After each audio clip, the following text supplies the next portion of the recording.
feel elated that it is just not part of 75th year, but it is going to be permanently placed in the building of our pride. It will be there standing aloft, symbolizing justice. It is going to be placed right next to the speaker, I am told.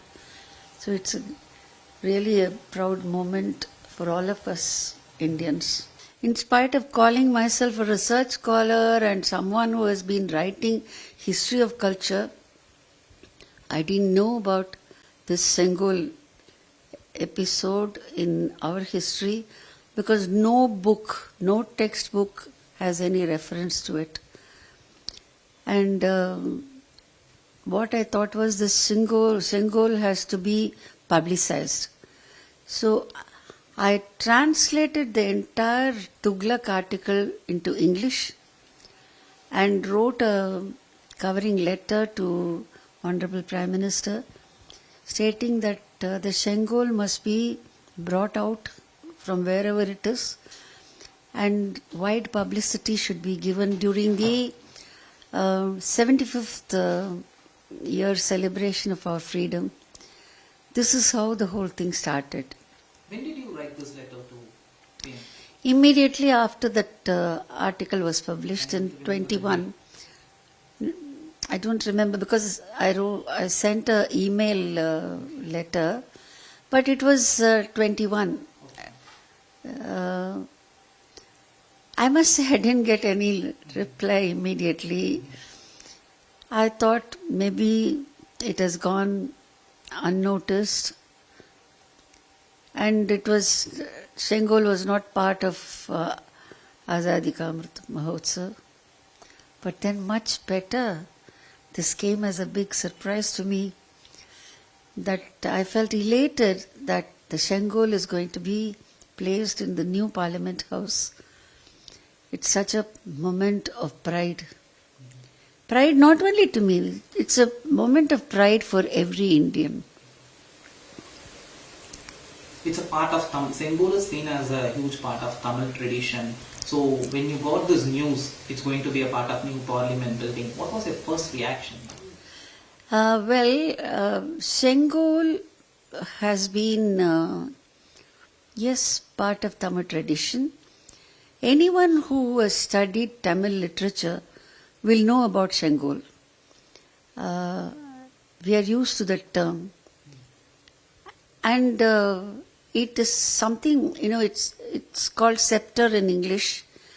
And it has been a tradition in many parts of India, North India also, Dharma Danda as it used to be called. But then I think South India was more fortunate to preserve heritage and historic values than North for known reasons. So Sengol is something which is a symbol of transfer of power. The article says that Lord Mountbatten asked Panditji Nehru, what is the actual symbol of transfer of power? How are you going to manifest this concept of transfer of power from British Raj to Indian Raj? Of course, we'll be signing papers. That's a different matter. That's a mundane, routine work. But is there anything that traditionally is there for symbolizing this transfer of power? Nehru didn't have an answer. He asked Rajaji. Rajaji went to Kanchi Mahaswami and asked him. And Kanchi Mahaswami, I believe, said it's a Rajaguru who usually hands over the scepter to the king who is being coronated. And at that time, Kanchi Mahaswami said, it seems I can't do anything about it. Contact Adinam, Tiruvadurai Adinam, because they have been Rajagurus of the Cholas, and they would actually hand over the scepter to the new king. and they can do the needful. So Rajaji went to Adinam. Tiruvaduthurai Adinam agreed. He commissioned a new sceptre to be done by Ummudi Bangaru Chetty sons. And it was done in silver with gold plating. But Adinam could not come because he was having fever. He deputed his junior. So the younger Adinam went along with Odwars. Odwars are the official singers of temples in Tamil Nadu. They sing the Tevarams of 7th century. Even today it is there. In all Shiva temples, the Tevarams are sung.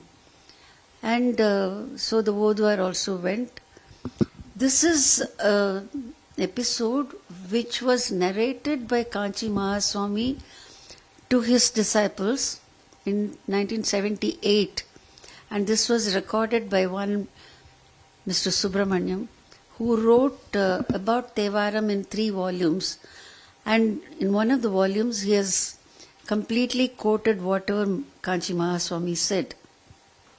So the ceremony was such that Mountbatten was receiving the Sengol from the hands of Adinam, but then it was given back to Adinam.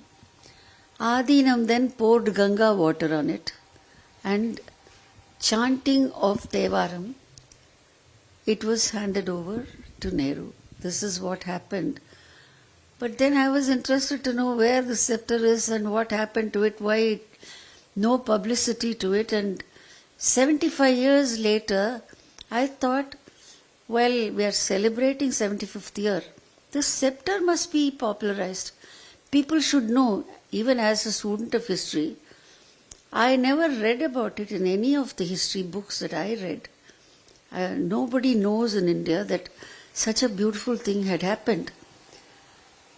So I translated Sri Gurumurthy's article into English and wrote a covering letter requesting Prime Minister to look into this matter, and the sceptre has to find its own place while we celebrate 75th year. I didn't get any reply. Well, I thought it should be one of the letters that have been lost or not looked into. But why, a year and a half later now, I feel elated that it is just not part of 75th year, but it is going to be permanently placed in the building of our pride, the temple of, India's secular government. It will be there standing aloft, symbolizing justice, and it is going to be placed right next to the speaker, I am told. So it's really a proud moment for all of us Indians. This is seen as the new parliament building. This era is seen as a new beginning for India. So what could be your message to the new parliament and parliamentarians? I think it's going to be a glorious future, because our Prime Minister has been talking about next 25 years. I've heard of 5-year plans, but first time a Prime Minister is talking about 25-year plan in all sectors, and I'm sure it's going to be the golden age of India.